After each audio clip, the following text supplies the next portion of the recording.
Hey everyone, Technomentary here with a video for you guys. In today's video, I want to talk about the iPhone 15 Pro going into 2025. If this phone is still worth it, whether you're thinking of buying it, upgrading to it, upgrading from it, everything you need to know, the pros and cons, we're going to discuss in this video. So let's get started. Now, the iPhone 14 Pro was released back in September of 2022, which means this is just a little over €2 phone. Now this is the Pro model, which means it's a premium model. You have a 6.1-inch Super Retina XDR display here with ProMotion and a dynamic island, which was introduced. Now compared to a new 16 Pro, which is slightly bigger with a 6.3-inch display, not a lot has changed besides just a little increase in the size of the phone display here. Now it comes with premium stainless steel frame here, a matte back as well, which is still a modern and slick design going into 2025. Here, as you can see here, these feature 3 cameras, which we'll discuss in a little bit.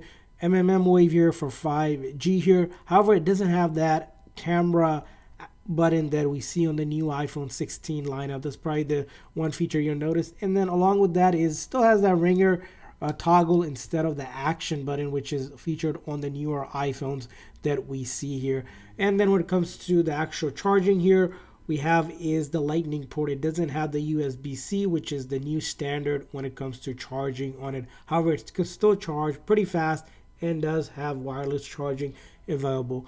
Underneath the phone here is an A16 Bionic chip, which is extremely fast and capable of handling gaming, multitasking, and intensive app as well. So when it comes to most of your regular day-to-day needs, even a little bit further with that power when it comes to browsing, whether it comes to using your favorite social media apps, gaming apps, all of that can be handled with this device here.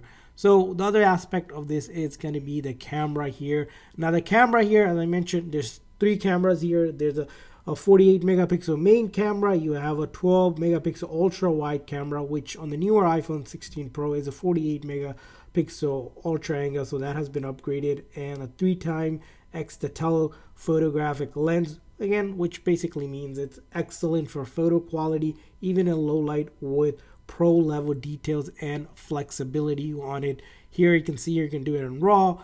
You can have the multiple zoom options here. When it comes to even a video here, you can record up to 4K 60 frames per second, no issue. Cinematic mode, which adds a beautiful shallow depth to feel, it's available here, and you have a lot of customization here. So again, great camera. Even if you compare it to the new iPhone 16, this camera doesn't lack any much more of that.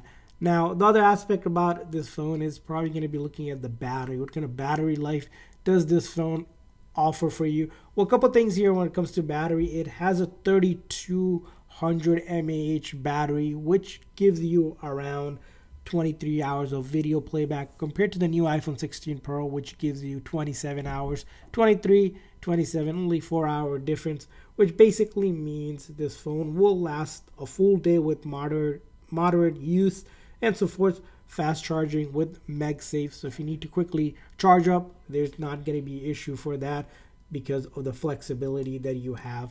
Now, another big aspect that's going to come down to is software. This is where it's going to be a deal breaker for you. Now, it does upgrade to iOS 18. Originally, it was shipped with iOS 16, so this is the second major update for it, and it's going to probably get a couple more major upgrade of the software, which we're going to continue to see over the next several years, ensuring that you have the latest features and security patches.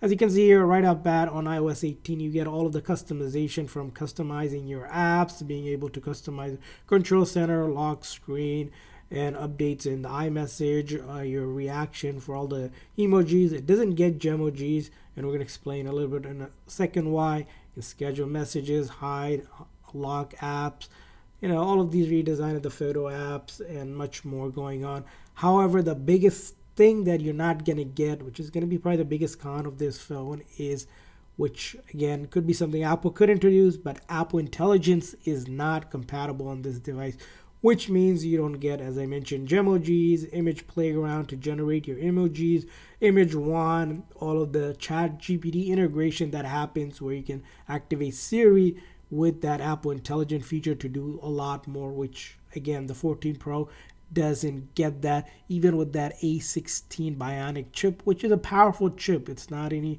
it doesn't lack any power, but Apple simply chooses not to make it available on this device. You can get Apple Intelligence on the new iPhone 16 lineup and even the 15 Pro and the 15 Pro Max. Unfortunately, 14 Pro Max does not get that.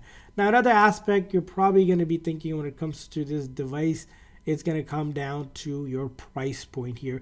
Now, Apple does not sell the 14 Pro directly on their website. You can't get it on their website. If you're looking for it, most likely you can get it on Amazon for half the price. It's around $500 or so. I'll leave a link for it if you're still interested in buying this device. So in terms of affordability for this device, considering that it costs over $1,000 in the beginning, now 2 years later it's almost half the price, which is pretty good compared to getting a newer iPhone. If you don't want to spend $1,000 and still get a great phone, this is where the 14 Pro comes in play.